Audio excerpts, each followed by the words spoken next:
Hello সবাইকে, তোমরা কেমন আছো? আশা করছি তোমরা সবাই অনেক ভালো আছো। আমিও অনেক অনেক ভালো আছি। আমার নতুন একটি ভিডিওতে তোমাদের সবাইকে অনেক অনেক স্বাগত জানাই। আজকে ভিডিওটা একটু সকাল সকালে শুরু করেছি। ধরো এখন ঘড়িতে 5:30 থেকে 6টার মতো বাজে। তো চলো আগে যাই, তারপর কথা হচ্ছে। A few moments later. আজ সকাল সকালেই হোস্টেল থেকে বের হয়ে গেছি, কারণ কালকে সকালে 6:50-এ আমাদের ট্রেন। অত সকালে তো হোস্টেল থেকে আসা যাবে না, তাই আজকেই বের হয়ে গেছি, তাও আবার একটু সকাল সকাল। যেহেতু বের হয়ে যাব, তাই হোস্টেল থেকে এসে একটু ঘোরাঘুরি করব, সেটা ভেবেই আমরা সবাই মিলে বের হয়ে গেছি। আর যেহেতু খুব ভোরবেলায় আমরা বের হয়েছি, তাই চোখের মধ্যে প্রচুর ঘুম ছিল। আর আসতে যেন একবার ট্রেন, একবার গাড়ি, আবার ট্রেন, বাস, এরকম করে করে আস্তে আস্তে শরীরটা না পুরো ক্লান্ত হয়ে যায়। তাই আর কোনো ভিডিও করার ইচ্ছেই হচ্ছিল না। তারপর রুমে গিয়ে ফ্রেশ ট্রেশ হয়ে এখন খাওয়া দাওয়া করে একটু বের হয়েছি ঘোরাঘুরি করার জন্য। ওরা বলছে ওরা নাকি শপিং করবে, তো সেই উদ্দেশ্যে সবাই একটু ঘুরতে যাওয়া। আর সকাল থেকে যে অনবরত বৃষ্টি পড়ছে, সেটা থামার নামই নেই। তো এখানে আমরা 4জন এসেছি, আর বাকি 2জন রুমের মধ্যে ঘুমিয়ে আছে। ওদের নাকি আর ভালো লাগছে না, তাই আমরা 4জনই বের হয়ে গেলাম। এই বৃষ্টির জন্য তো কিছুই ভালো লাগছিল না, তাও মোটামুটি কিছু ঘোরাঘুরি করার পর আমাদের ইচ্ছে হলো কিছু একটা খাওয়ার। তো আমরা এখানে ভেলপুরি খেয়ে নিয়েছি সবাই মিলে। তারপর আরেকটা জায়গায় এসেছি।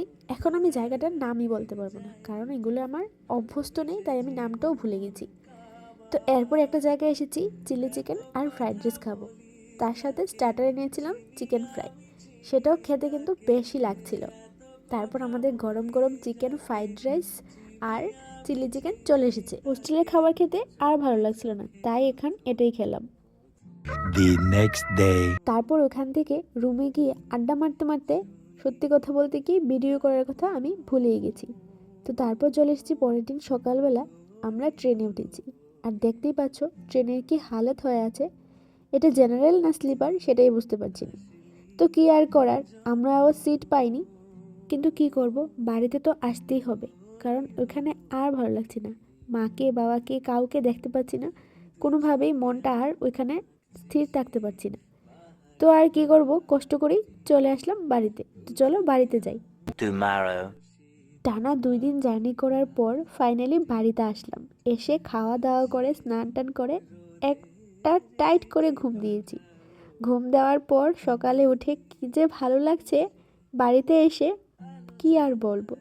তার সাথে বাবাকে দেখে তো আরও মনটা খুশি হয়ে গেছে, একসাথে সবাই বাড়িতে ছিল। তো এরপরে সকালবেলা ঘুম থেকে উঠে খাওয়া দাওয়া করে, আর আমি এনেছিলাম পেয়ারা। তো সেটাই বোন এখন তেঁতুল দিয়ে মেখেছে।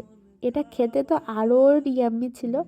এখন আমার এডিট করতে করতে জিভে জল চলে আসছিল। সবাই মিলে বসে গল্প করতে করতে পেয়ারা মাখা খাচ্ছিলাম, আর আমি সবাইকে আমার হোস্টেলের গল্প বলছিলাম। কে কীভাবে কাটিয়েছি দিনটা, সেটাই সবার সাথে শেয়ার করছিলাম। সবার সাথে থাকলে কিন্তু দিনটা বেশ ভালোই কাটে, কিন্তু মাঝে মাঝে যখন মা বাবার কথা মনে পড়ে, তখনই ওইখানে আর মনটা ঠিক রাখতে পারি না। মাঝখানে আমার এমন কষ্ট হয়েছিল যে আমার কোনোভাবেই আর ওইখানে ভালোই লাগছিল না। তারপর সন্ধ্যাবেলায় ভাই এসেছিল আমাদের বাড়িতে। ওকে অনেকবার রিকোয়েস্ট করার পর ফাইনালি ও আজকে আমাদের বাড়িতে এসেছে। আর তাও একটা কাজ ছিল ওর, তাই রাত্রটা আমাদের বাড়িতে কাটিয়ে সকালবেলা ঘুম থেকে উঠে চলে যাবে।